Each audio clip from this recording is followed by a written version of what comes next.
know, the saying goes that you can't teach an old dog new tricks, but the other end of that spectrum is that you're never too young to start planning. And let me talk to the young people for a second here. Many of y'all took the DRP or you took the Vera. If you don't know what that acronym means, then you didn't take it. But if you do know what it means, a Vera is a voluntary early retirement offer that you accepted and left earlier than full retirement eligibility. Same with DRP. That was the deferred resignation program offered this year in 2025 that many accepted and have now exited, either by virtue of retirement or just separation. Either way, many of you were very, very young, very youthful, little whippersnappers, knee-high to a grasshopper, and not eligible yet to touch your money without a penalty. What does that mean, you say? Well, remember the two important ages for touching money that's never been taxed. First of all, 59 and a half. There's your IRS birthday for you. That's when Uncle Sam says you're old enough to make your own choices on your own money that you saved all this time. So many of you under 59 and a half. Well, you think, oh, I can't touch it without a penalty. Well, there's another age that's important with TSP, and that is age 55. TSP says if you separated in the year you turned 55 or were already 55 or older when you separated or retired, then you can touch money from TSP without the penalty, without the 10% penalty. And you say, what's that you say? That is amazing and music to my ears. But then there's another demographic, my young, youthful people, who say, but Rayna, I'm not 55 and I didn't turn 55 in the year that I retired. Woe to me. Well, there's a saving grace for you. Let's talk. There is a magical code in the tax code called 72T, and that allows you, if you're underage, to take money from your TSP because you're separated, but there's a certain way we have to do it. So if this applies to you, if you did separate or retire under the age where you're not turning 55 in the year that you separated, which will be this year, we need to talk. If you think or know that you need to grab money on a consistent basis, you need to reach out to me and my team so we can help you establish this the right way.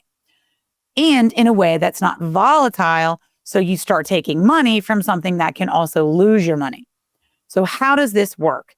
If you say to me, Rayna, I need $200 a month, $500 a month, $1,000 a month, $2,000 a month. Well, we got to first see what your TSP balance is and what we can work with, right? But commonly our goal would be to use the least amount of money to garner you that income while the remainder stays compounding, first of all. But here's an example of what we might look at. Some people say, okay, Rayna, I need $1,000 a month. Well, your age is a factor. This particular person, I believe, is 51 or either 53, one of these two ages, 51, 50, they're very similar. So if you need a dollar amount, this is indicating, hey, a lot of times we can peel a portion off, we put it into an outside IRA that will not lose any money ever, but you can start taking income until you reach one of two thresholds. You've got to continue this for at least 5 years or until you reach 59 and a half, whichever is longer. So this is a commitment. This is something that we don't take lightly. In many accounts, we'd like to make this our kind of not last ditch effort, but our last source of income because of that commitment. For example, if I'm 52 and I'm going to turn this on, knowing that I'm going to get my supplement starting at age 57, which is most of y'all's MRA, which is when the supplement will start. Hey, Rayna, I'm getting my supplement now. I don't need this money anymore. Well, no, that's not a thing. You're not 59 and a half yet. You see, you've got to keep having that income, keep taking it until after 59 and a half, or you'll pay the 10% penalty on the whole dollar amount that you've ever taken out. Slap on the wrist. That's like a beating. It's not a slap. So these are some things we have to take into account. So we're done with that example. You don't need to look at that anymore. The thing you want to remember is if this applies to you and you need to grab some cash, you need to reach out to me and the team so we can help you formulate a plan that actually makes sense to you. That is one example of one scenario. There are zillions and trillions of permutations of how that can look. I just try to put it in the most layman's terms possible so you understand what we're trying to achieve, why we're trying to achieve it, and what it might cost you or what you've got to do in exchange for what you're trying to achieve, what you're trying to get out of this. So it's not impossible.